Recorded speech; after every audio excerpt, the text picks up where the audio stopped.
Your testimony, as I understand it, Secretary Panetta, that you talked to the President of the United States one time. Talked to him on September 11th with regards to the fact that we were aware this attack was taking place. One time? Right. What time did you tell him that? I think that was approximately about 5. Yeah, about 5. About 5 o'clock. General Dempsey, did you ever talk to the President of the United States at all? I was with the Secretary at that same time. Did you talk to the President? Yes. You talked to him how many times? The same one time. How long did the conversation last? We were there in the office for probably 30 minutes. So you talked to him for 30 minutes, one time, and you never talked to him again? Neither one of you? Until afterwards. Until after the attack was over? That's right. Thank you.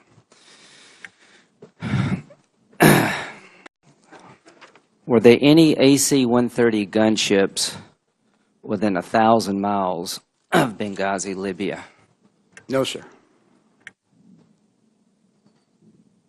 Were there any AC-130 gunships within 2,000 miles of Benghazi, Libya? I have to go back and look at a map and figure out the distance. The nearest ones I were aware of were You said the F-16 was not a good platform to defend the consulate. What would have been the appropriate platform? The appropriate platform, Senator, would have been to have boots on the ground ahead of the event. After the event is in conduct, it would be very difficult to have a military... let's just, would an AC-130 been a good platform to help defend the consulate after the attack?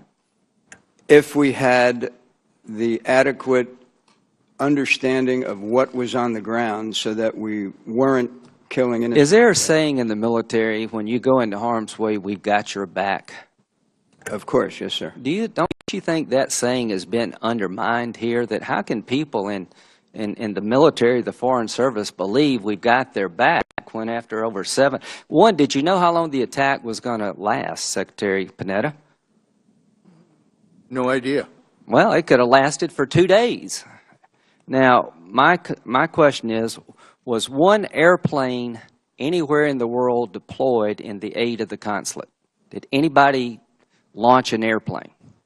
Was any airplane launched anywhere in the world to help these people? Well, we ultimately did launch 130s to go in and rescue the people. When were they launched? They were launched in the period of time when the team went in there, and when we concluded, the attack was concluded, we said we've got to get the people out of there, and that's when we... Was any airplane launched anywhere in the world before the attack was concluded? If you're talking about a strike aircraft, no, Senator. Okay. Was any soldier en route to help these people before the attack was concluded? Well, we had deployed these fast teams, and they were on orders to move. Was anybody in motion before the attack concluded to help these people? Anybody? Only the personnel that were in Tripoli. Okay. Was any DOD asset ever deployed to help these people before the end of the attack? Would you rephrase? Was any DOD asset, aircraft or individual soldier, ever put in motion to help these people before the attack was over? If I could, as soon as we knew there was an attack, the National Mission Force and the fast teams began preparing. My question is, did anybody leave any base anywhere to go to the aid of the people under attack in Benghazi, Libya, before the attack ended? No, because the attack ended before they could get off the ground. Okay, and we didn't know how long it would last. Now, back to the threat assessment. In these 281 threats that we've received, can you go back and look and see if any of these threats have a cable from a U.S. ambassador saying, if we're attacked, the consulate is attacked in a coordinated fashion, we cannot defend the consulate, and oh, by the way, there are al-Qaeda flags flying over government buildings. Is there any other situation of these 281 that rise to that level? Because I want to know about it if there is. Well, the State Department would have the answer to that question. Okay, let's talk about the State Department. General Dempsey, seems to me that General Ham kept you pretty well informed. I agree with that. I agree with that too. And did General Ham on that night ever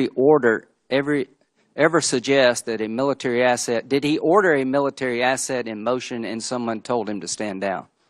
No. In fact, he was with us in the Pentagon that day. Okay, so he was with you. Now, you knew about the cable from Ambassador Stevens because General Ham informed you of it. Is that correct, General Dempsey? In a written weekly report. Okay. So when Secretary Clinton testified a few weeks ago that she had a clear-eyed assessment of the threat we faced in Libya, is that really a credible statement if she didn't know about the ambassador's cable on August the 15th saying we can't defend this place? Well, I don't know that she didn't know about the cable. She said she didn't. Then that's a... Are you stunned that she didn't? I would call myself surprised that she didn't. Okay. Are you surprised that the President of the United States never called you, Secretary Panetta, and say, how's it going? You know, normally in these situations... Did he know the level of threat? Let me finish the answer. We were deploying the forces. He knew we were deploying the forces. He was being kept updated. Well, I hate to interrupt you, but I got limited time. We didn't deploy any forces. No, did you call him back? Wait a minute. The event was over. Mr. Secretary, you didn't know how long the attack would last. Did you ever call him and say, Mr. President, it looks like we don't have anything to get there anytime soon? The event was over before it we lasted could move almost any assets. 8 hours. And my question to you is, during that 8-hour period, did the President show any curiosity about how's this going? What kind of assets do you have helping these people? Did he ever make that phone call? Look, there is no question in my mind that the President of the United States was concerned about American lives. Well, all due respect, I don't believe that's a credible statement if he never called and asked you, are we helping these people? What's happening to them? As a former we have a second round, as a former and we'll chief take of it staff up to then. the President of the United States, the purpose of staff is to be able to get that kind of information, and those staff were working with us. So you think it's a typical response of the President of the United States to make one phone call, do what you can, and never call you back again and ask you, how's it going, by the way? Showing frustration, we don't have any assets in there to help these people for over 7 hours? The President is well informed about what is going on. Make no